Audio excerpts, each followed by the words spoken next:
राधा स्वामी जी। साखी।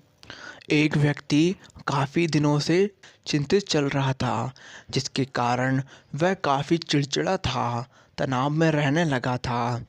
वह इस बात से परेशान था कि घर के सारे खर्चे उसे ही उठाने पड़ते हैं। पूरे परिवार की जिम्मेदारी उसी के ऊपर है। किसी न किसी रिश्तेदार का उसके यहाँ आना जाना लगा ही रहता है।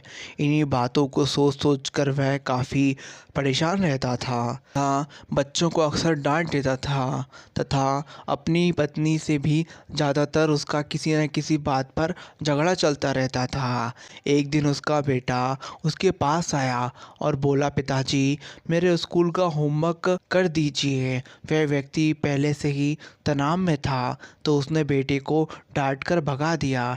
लेकिन जब थोड़ी देर बाद उसका गुस्सा शांत हुआ तो वह बेटे के पास गया तो देखा कि बेटा तो सोया हुआ है। उसके हाथ में उसके होमवर्क की कॉफ़ी है। जैसे ही उसने कॉफ़ी नीचे रखनी चाही, उसकी नज़र होमवर्क के टाइटल पर पड़ी। होमवर्क का टाइटल था, वे चीज़ें जो हमें शुरू में अच्छी लगती नहीं हैं लेकिन बाद में वे अच्छी हो जाती हैं।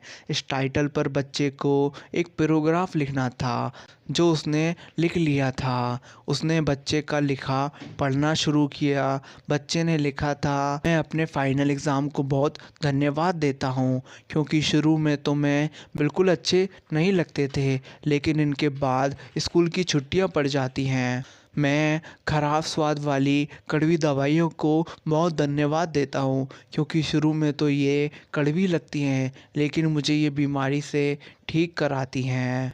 मैं सुबह सुबह जगाने वाली उस अलार्म घड़ी को बहुत धन्यवाद देता हूँ, जो मुझे हर सुबह बताती है कि मैं जीवित हूँ। मैं ईश्वर को भी बहुत धन्यवाद देता हूँ, जिसने मुझे इतने अच्छे पिता दिए हैं, क्योंकि उनकी डांट मुझे शुरू में तो बहुत बुरी लगती है, लेकिन वो मेरे लिए खिलौने लाते हैं, मुझे घुमाने ले जाते हैं और मुझे अच्छी अच्छी चीज़ें खिलाते हैं। और मुझे इस बात की खुशी है कि मेरे पास पिता हैं, क्योंकि मेरे दोस्त सोहन के तो पिता ही नहीं हैं।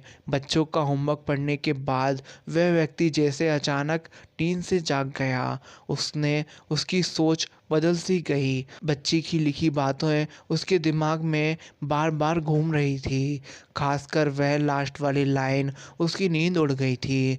फिर वह व्यक्ति थोड़ा शांत होकर बैठा और सोचने लगा, और उसने अपनी परेशानियों के बारे में सोचना शुरू किया।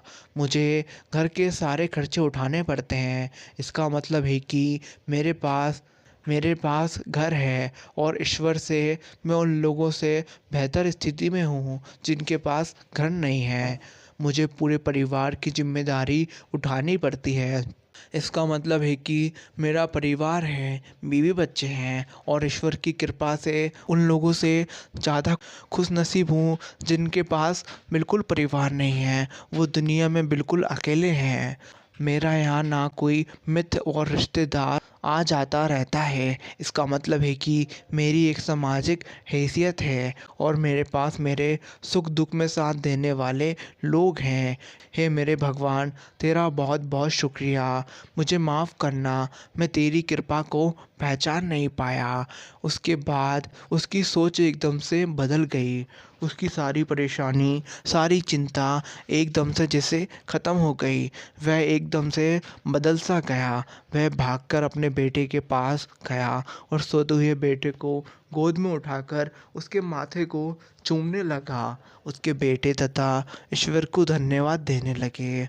हमारे सामने जो भी परेशानी है, हम सब उनको नकारात्मक नज़रिए से देखते हैं रहे, तब तक हम परेशानियों से घिरे ही रहेंगे। जैसे कि हम उन्हीं चीज़ों को, उन्हीं परिस्थितियों को सकारात्मक नज़रिए से देखें, हमारी सोच एकदम से बदल जाएगी। हमारी सारी चिंताएं, सारी परेशानियां, सारे तनाव एकदम से ख़त्म हो जाएंगे। हमें मुश्किलों से निकलने के लिए नए नए रास्ते दिखाई देने लग जाएंगे। अगर आपको बात अच्छी लगती हो तो उसका अनुसरण करके ज़िंदगी को खुशहाल बनाइए। गुरु प्यारी साध संगत जी, अपना देखने का नज़रिया बदलिए। सभी चीज़ों के बारे में अच्छा सोचना चाहिए और ऊपर वाले का धन्यवाद करना चाहिए, जिससे आपकी सारी दुख तकलीफ कम हो जाएंगी। राधा स्वामी जी। आशा करता हूँ ये साखी आपको अच्छी लगी हो। अच्छी लगी हो तो वीडियो को लाइक कर दीजिए एंड चैनल को सब्सक्राइब कर दीजिए और सभी से संगी भाई तक शेयर कर दीजिए। राधा स्वामी जी।